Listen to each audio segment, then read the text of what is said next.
On va continuer de parler un peu de la Libye où nous évoquions donc ces combats près de Tripoli, des combats qui ont fait au moins 27 morts. Nous sommes rejoints sur le plateau par Dominique Alizio, directeur de publication de Chroniques de la Semaine. Dominique, bonsoir. Bonsoir Samuel, bonsoir à tous ceux qui nous suivent. Et surtout, mes salutations à mon ami de classe Albetete Koko qui me suit depuis Tomébé. D'accord. Alors Sylvestre, nous évoquions les élections. La France veut contraindre la Libye à aller aux urnes le 10 décembre. Ça veut dire que pour Paris, la solution à la crise libyenne passe par les élections? Vous savez, il y a une citation de Thomas Sankara qui m'est venue tout à l'heure qui disait que la France n'a jamais compris l'Afrique. Et il est temps qu'elle comprenne la manière dont les choses se passent en Afrique.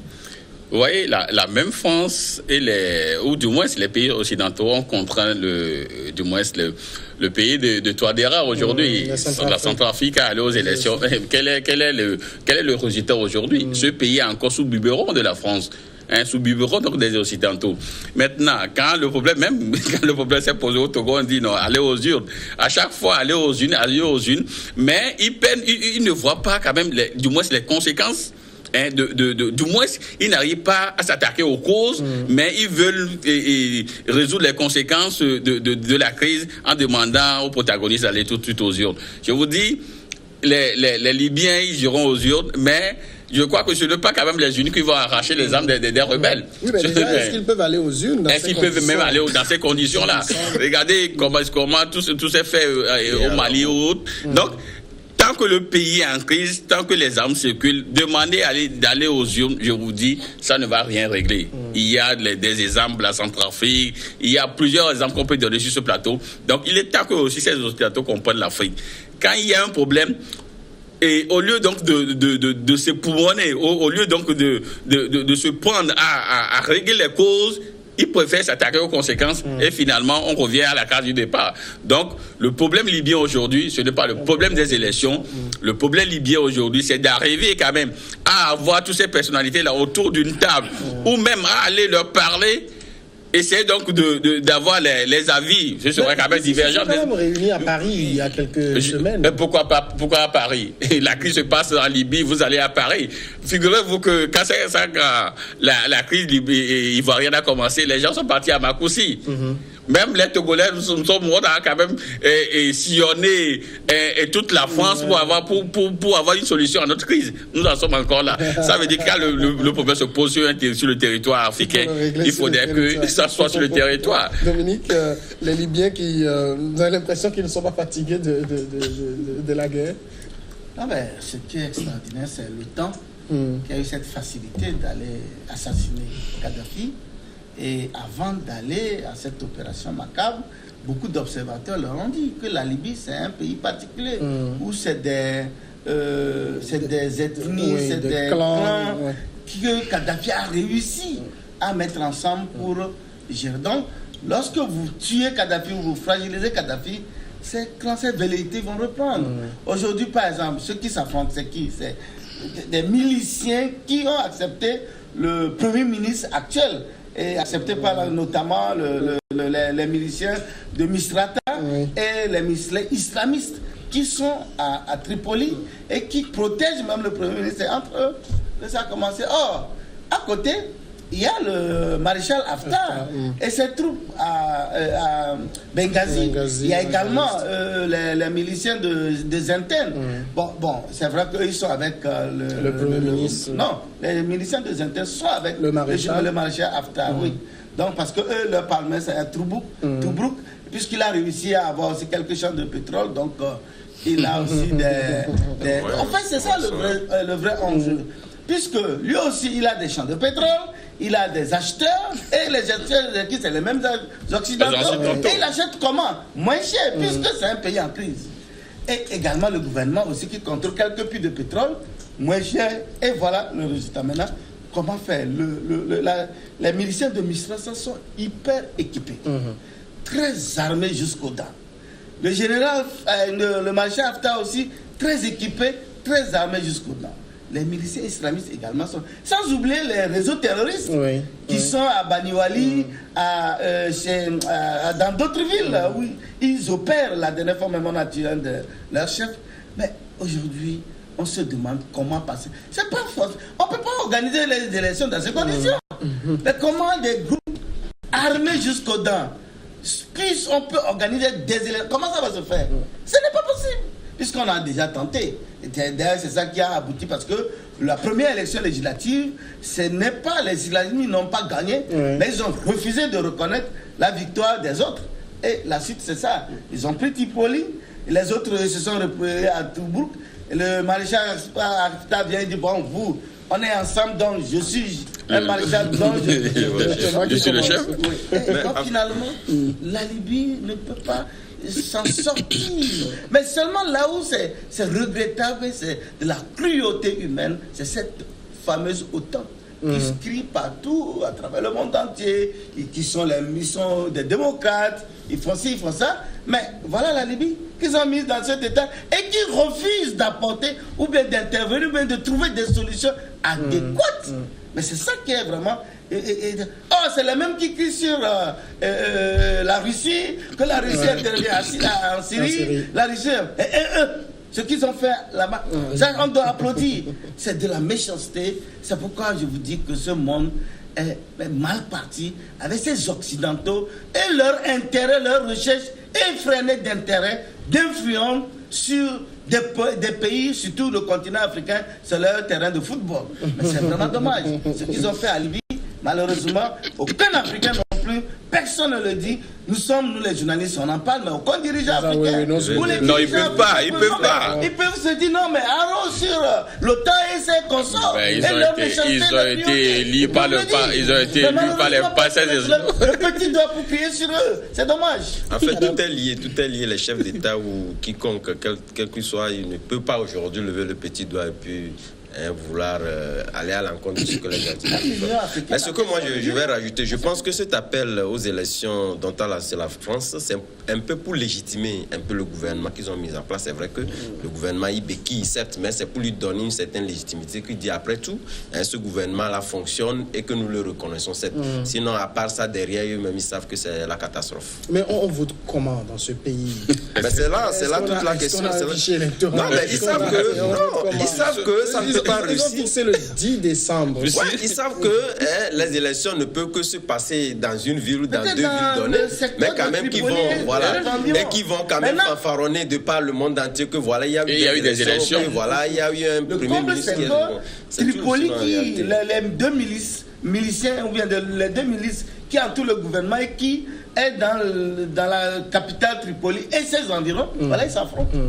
Au moins, si il y avait cette stabilité à ce niveau, on peut dire bon, ils vont organiser les élections à ce niveau. Maintenant, voilà les miliciens qui se tirent entre eux et déjà on parle de 24 morts. Ce n'est pas évident que ça puisse. Or, vous prenez par exemple Misrata, mais personne ne rentre à Misrata. C'est une ville de la Libye, gérée par des militaires puissamment armés, que personne, pour aller là-bas, tu es libyen, tu veux aller rentrer là-bas, il faut un laisser-passer avant d'entrer. Donc c'est un État dans un État. Bon, comment on peut organiser les élections dans ces conditions? Eux, ils vont voter pour qui? Pour la rébellion? Donc, vraiment, je crois que ils ont mis ce pays où les populations étaient en paix avec leur guide. Si eux, ils le qualifiaient de dictateur, malheureusement pour eux, heureusement pour le peuple libyen, que c'est une dictature heureuse puisqu'ils avaient l'eau gratuite, électricité gratuite, et soins gratuits, et tout, il n'y a pas d'impôts, il n'y a pas de TVA, il y avait tout. Les chômeurs étaient à plus de 1500 €, ce qu'eux ne sont pas en mesure de faire chez eux. Mais ils sont allés, ils l'ont peint en dictateur, et puis c'est fini. Puisque c'est eux qui décident de qui est dictateur, qui ne l'est pas. Ce que Trump est en train de faire, il est quoi par exemple? Mais c'est un dictateur. Et tout ce qu'il est en train de faire à travers le monde entier, à travers de tous les accords qu'on signe, qui vient, qui casse, et qui refait selon son bon vouloir. Et lui, il n'est pas dictateur. C'est dommage. Et que des journalistes aussi, on vient, on dit oui, ce dirigeant, il est dictateur. Oui, il est dictateur. C'est vraiment dommage. Les vrais dictateurs sont là, en fait, on les voit, mais on fait semblant.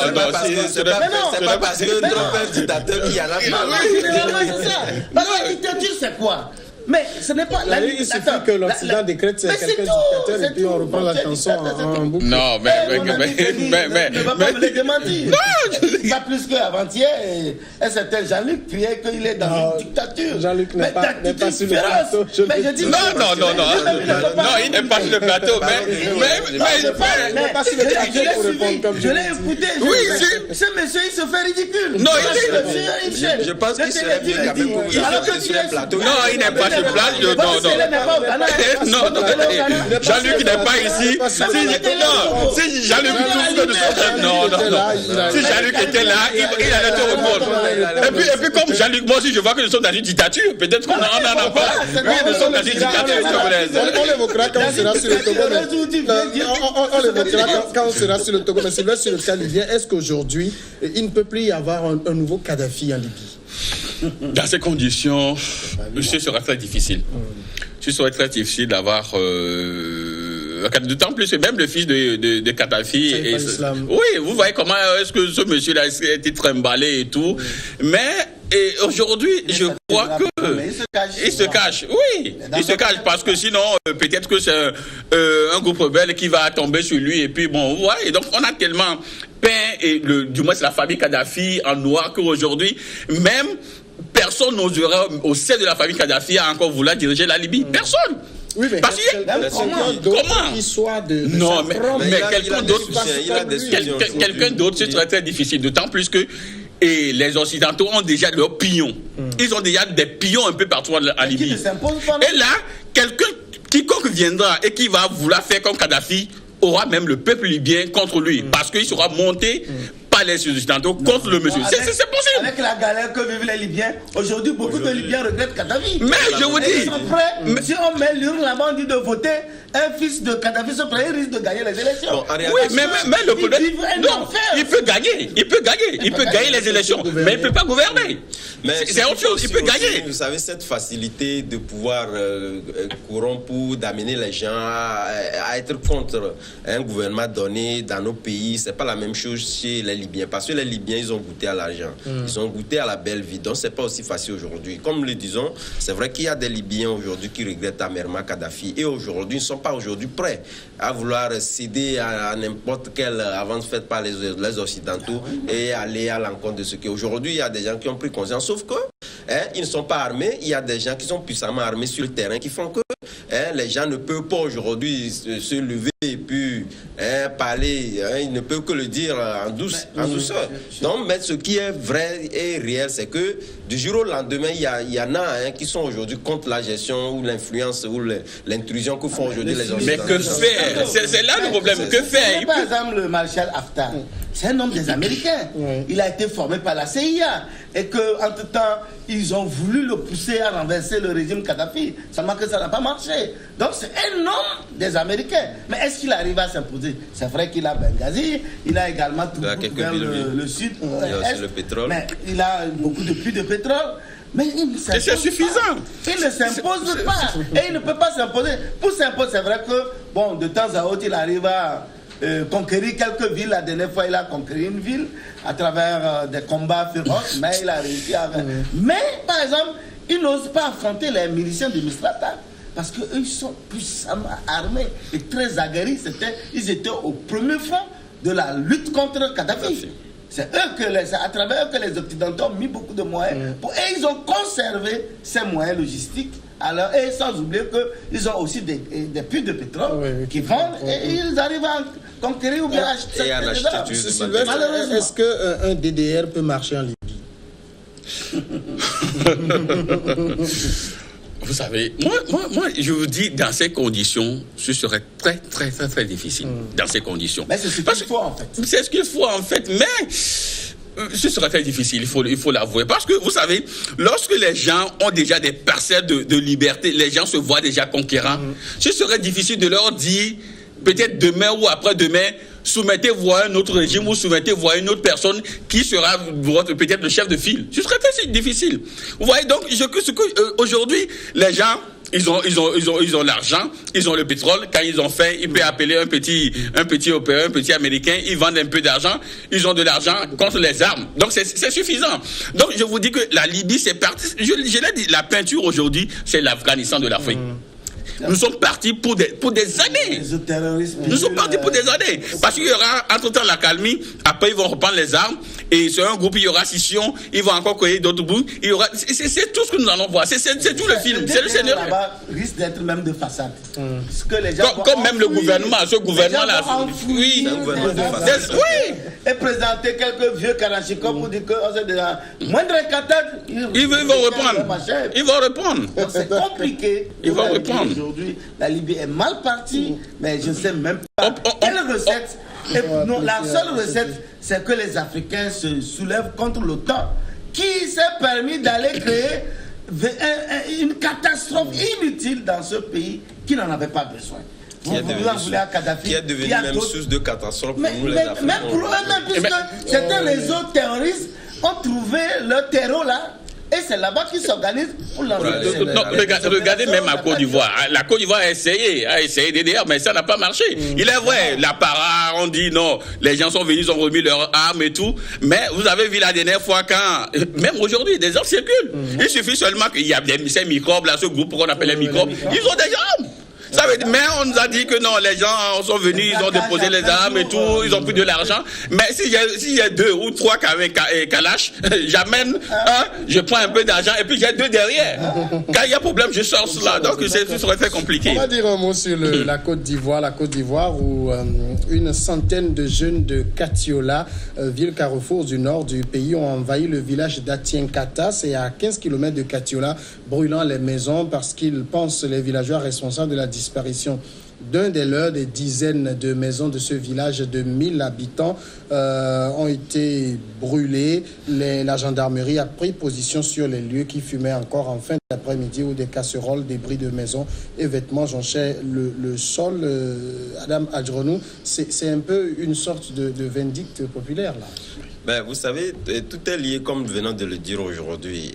Vous savez, quand on prend la Côte d'Ivoire, c'est vrai que le processus DDR, comme nous venons de le dire aujourd'hui, a fait un peu ses preuves, mais ça n'a pas été consolidé et qu'on pense toujours voir des armes circuler, parce qu'aujourd'hui, personne ne peut lever le petit doigt dire que les armes sont carrément disparues au niveau de la Côte d'Ivoire. C'est pas possible. Donc, cette velléité de soulèvement, on en aura toujours.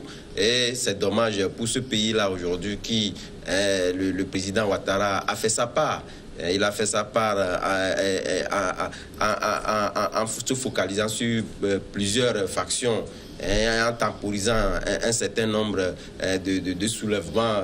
Dernièrement, avec cette libération, on a toujours pensé qu'on aurait pu avoir un Côte d'Ivoire apaisé pour de longue durée. Malheureusement, que ce drame, c'est un drame, parce qu'aujourd'hui, lorsque des jeunes qui se soulèvent et incendient avec des lots de dégâts qui sont derrière, c'est quand même dommage pour la Côte d'Ivoire. Dominique ? Non, la Côte d'Ivoire n'a pas besoin de ça, mais malheureusement, c'est ça la triste réalité. Vous savez, Katiola, c'est pratiquement au nord. Et qu'entre-temps, le nord était pratiquement sous occupation rebelle. Donc, je crois que les jeunes sont un peu, pensent que, bon, c'est au temps de la rébellion où tout leur est permis, ils peuvent tout ce qu'ils font, ils peuvent faire tout ce qu'ils veulent. Sinon, en réalité, ça ne nécessitait pas quand même d'aller brûler des maisons pour des revendications qui n'ont pas de tête ni queue. Mais malheureusement, c'est ça le cas. Et puis, la Côte d'Ivoire traverse une période un peu trouble que les gens ne semblent pas percevoir. Il y a des velléités de conflits, pas armés, de conflits politiques qui couvrent parfois ce genre de réactions. Vous avez les pro-Soro, le FPI, le PDCI, certains dissidents. Donc tout ça là, je crois que c'est des ingrédients qui peuvent à tout moment, il suffit d'une petite flamme et puis bon, tout s'enflamme quoi. Aujourd'hui, c'est ce à quoi nous assistons, mais le gouvernement doit prendre donc ses responsabilités et mettre de la sécurité pour vraiment éviter le pire. Sinon, c'est une réaction qui ne se comprend pas, qui ne se justifie même pas. Il y a, Sylvestre, un lien à faire avec la politique ou ça reste un fait divers? Non, vous savez, quand il y a mort d'homme, on ne peut pas quand même parler de faits divers. Mais même l'histoire m'aimait un peu. C'est pas, ce n'est qu'une affaire de football. Au début, ce n'est qu'une affaire de football. Il paraît que le chauffeur qui a amené une équipe jouer dans un village de Katiola, le chauffeur n'est plus revenu. On a vu son véhicule près du village et c'est fini. Donc selon eux, c'est le village là qui a quand même tué le jeune. Et puis voilà. Mais moi, je crois que ce problème, on doit quand même imputer une certaine responsabilité. Je vais généraliser cela en Afrique. Vous savez, la justice africaine ne travaille pas comme il se doit. C'est pourquoi aujourd'hui, on peut peut-être catégoriser ou caricaturer cela comme une forme de vindicte populaire. Parce que le monsieur a disparu et finalement, les siens ont pris au village, on a interdit le village. Pourquoi? C'est parce que au niveau donc de l'Afrique, la justice ne travaille pas. Prenons peut-être le cas du Togo où quelqu'un qui a tué ou quelqu'un qui a volé et qui a été emprisonné, 2 mois ou 3 mois après, on revoit la même personne qui vient narguer peut-être ses victimes. Aujourd'hui, les gens veulent quand même régler tout. Il y a des peines qui sont prévues pour des infractions. Il y a des peines qui sont prévues. Si un vol et que la loi dit c'est 3 mois, 6 mois, on va libérer la personne. Non, vous savez, on peut. Il y a des vols, il y a des cas. Je te donne juste un exemple ici. Je n'ai pas loin de chez nous à Ségbé, où quelqu'un qui vient narguer sa victime avec un couteau, qui veut quand même poignarder la personne et tout, parce qu'il a volé, la personne veut la faire enfermer de souhait pour quelques jours. On le libère, le monsieur vient maintenant, c'est-à-dire on l'a libéré et 1 mois ou 2 mois après, il revient maintenant dans la maison provoquer le gars que cette fois-ci tu ne resteras plus dans la maison, je ferai tout pour t'anéantir. Je vous dis qu'aujourd'hui, le monsieur a fui sa maison à Ségbé, il a maintenant loué à Kassamblaka ici. À camionnette. Je parle de ce que il a fui sa maison à Ségbé pour venir louer à Kassamblaka parce que sa victime est revenue et le nagué veut maintenant la voir. Il doit saisir les autorités. Je vous dis, le monsieur là, combien de mois il a fait? Donc c'est ça. Donc aujourd'hui, si ce monsieur là avait les moyens, il va vouloir peut-être l'anéantir pour qu'il ne revienne plus. C'est là, c'est le problème en Afrique. Quand il y a ce genre de crime, au lieu que la justice soit beaucoup plus regardante, au lieu que ferme, au lieu que le processus soit accéléré, pour qu'on puisse détecter qui a fait qui est quoi. Mais finalement, c'est là, ça va traîner des mois, même des années. Ces microbes-là qui tuent en Côte d'Ivoire, est-ce qu'on est arrivé peut-être à mettre la main sur plusieurs dates? Mais ils sont là, on sait qu'on peut faire une rafle dans la région ou faire plus d'investigation avec ces microbes-là. Mais ils sont toujours là, ils tuent. Donc quelqu'un qui va prendre un microbe, ne pensez pas que la personne va donner ce microbe-là à la gendarmerie, mais il va vouloir l'anéantir pour que ce microbe ne revienne plus. Une justice lente, c'est ça qui explique un peu ça? C'est possible, mais ce que moi j'allais dire, c'est qu'aujourd'hui, il faudrait quand même jouer sur cette fibre-là qui est donc l'impunité. Parce que vous savez, quand les gens commettent ce genre de crimes et puis on a tendance à vouloir avancer des arguments comme, si on arrivait toujours on va créer d'autres fronts politiques et puis on laisse faire, ça ne résolvera jamais le problème en Côte d'Ivoire. Donc je pense qu'aujourd'hui, il faudrait enrayer une fois de bon l'impunité et arrêter ces gens-là et les soumettre à la rigueur de la loi. Non, c'est vrai que juste pour ajouter que, vous savez, c'est ça parfois. Vous savez que certains juges, même si le voleur passe 2-3 mois, il lui donne un peu dessus, il prend pour le libérer. Comme ça. Je dis que c'est vraiment tellement inconscient, inadmissible que quand c'est comme ça, les gens vont vouloir régler le problème. Vous voyez quelqu'un qui vole une moto à main armée, on le prend, on le remet à la gendarmerie, on l'amène à la justice et puis 2-3 mois, vous le voyez. Encore en circulation. Il vient vous menacer, c'est vous qui m'avez envoyé. Vous allez voir. Donc prochainement, vous le prenez. On va revenir juste après le journal.